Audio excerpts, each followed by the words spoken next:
Eh, c'est une photo, c'est une vidéo. It's a fucking video. À 3. Non, non, faites 1, 2, 3. Et vous sautez. Ok. 1, 2, 3, let's jump! Lève le jump. Non, c'est bon. 2, 3. Salut, je me présente, je m'appelle Habib Sagaf. J'ai décidé de faire une vidéo illustrant mon extraordinaire mais exténuante, très exténuante aventure au Karthala.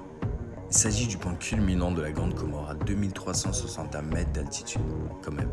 C'est là où se trouve le cratère du volcan encore actif, le Karthala. Ah oui, j'ai vécu l'aventure avec Abderrahmane, Faraj, Claire, Nizar, Elodie, Olivia et nos 2 super guides, Farid et Lazare. Mais d'abord, retour en arrière. Le point de départ était Moroni, la capitale, plus précisément chez Benour, le concepteur et directeur de l'agence Discover More. Son agence organise différentes virées vers des sites extraordinaires aux Comores, qui sont à l'origine de notre virée au Karthala. Benour, c'est lui, à droite. Cette fois, il ne viendra pas avec nous au Karthala, mais il veillera à ce que notre virée se passe bien.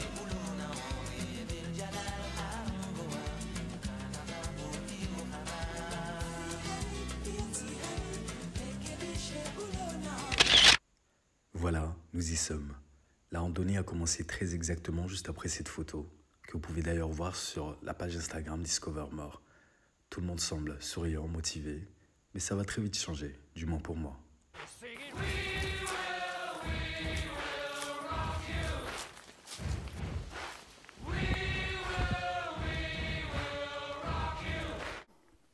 Nous avons eu la chance de trouver quelques framboises en chemin. Elles sont bonnes les framboises. On a donc décidé de s'arrêter et d'en cueillir quelques-unes. Elles étaient plutôt bonnes.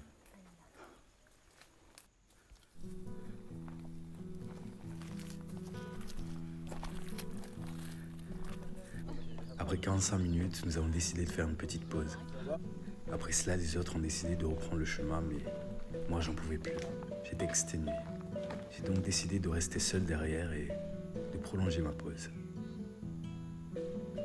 Mais bon, on peut dire que je n'étais pas réellement seul.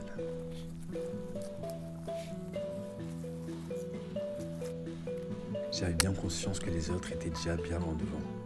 Mais je voulais aussi profiter de l'occasion pour admirer ce si beau spectacle qu'offrait la nature.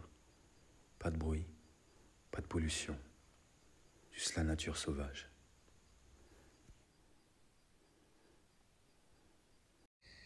Les autres étaient apparemment arrivés au point de rendez-vous à 18h.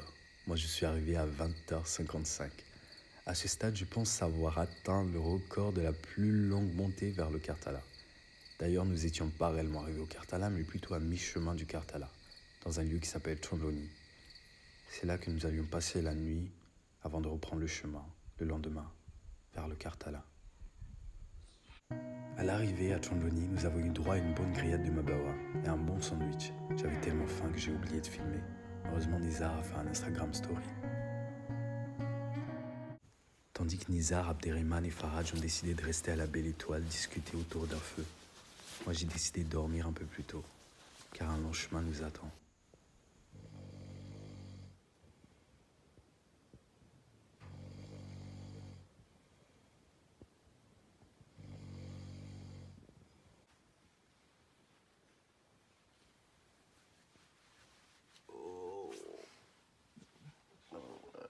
On se réveille, on se réveille, on se réveille. Et bonjour. Nous avions à peine dormi 4 heures, mais c'était suffisant pour reprendre des forces.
À l'aube, nous reprenions le chemin vers le Karthala. Cette fois, c'était moins difficile, car il y avait moins de pentes. Ça y est, après 2h30 de marche, nous sommes enfin arrivés au sommet. Et nous pouvons distinguer la caldeira du Karthala. Le dernier obstacle. Nous devons descendre cette longue pente glissante et traverser une forêt de petits arbres.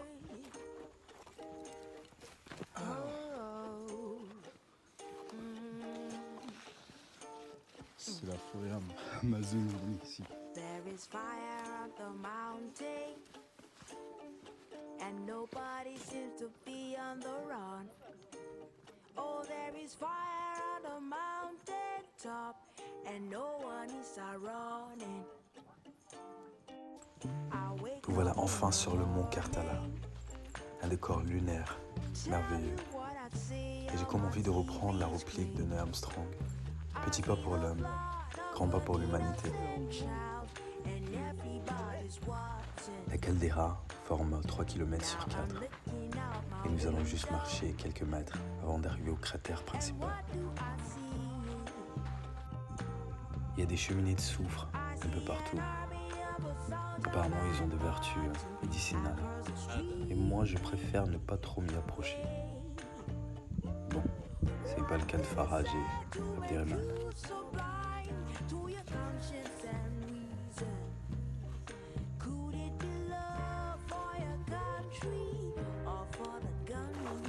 Et voilà, enfin, la star de la randonnée. Le fameux cratère principal, Shungu Shahale. Il fait plus d'1 kilomètre de diamètre et près de 250 mètres de profondeur. Impressionnant, non?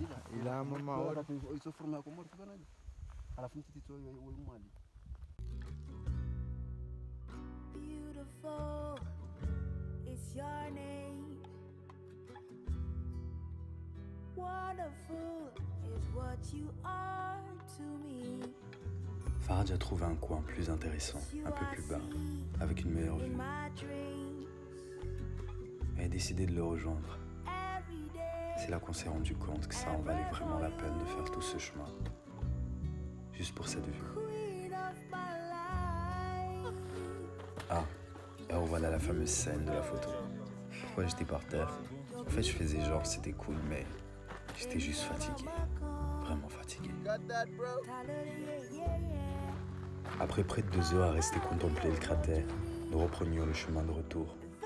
Le même chemin, mais à l'envers.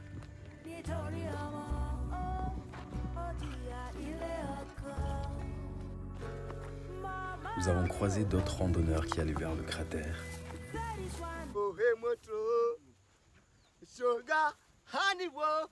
Et puis, nous avons eu droit à un concert de la part de Lazare.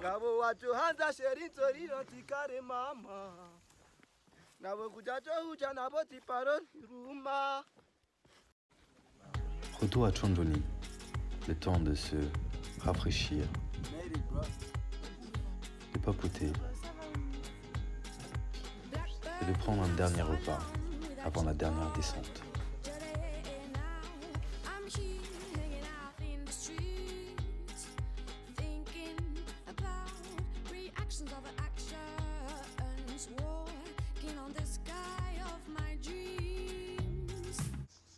La descente est bien sûr plus facile et nous avions décidé de prendre des raccourcis afin d'arriver plus vite que prévu.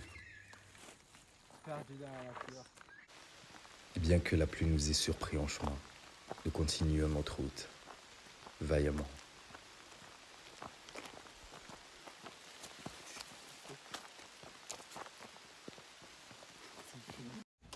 Cette fois, nous avons eu vraiment de chance. Une voiture s'est arrêtée en chemin et nous a proposé de déposer un Vouni.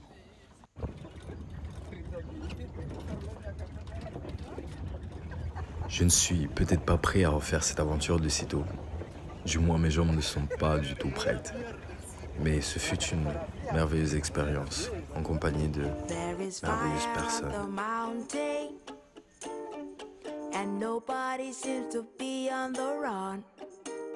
Oh, there is fire on the mountain top, and no one is running.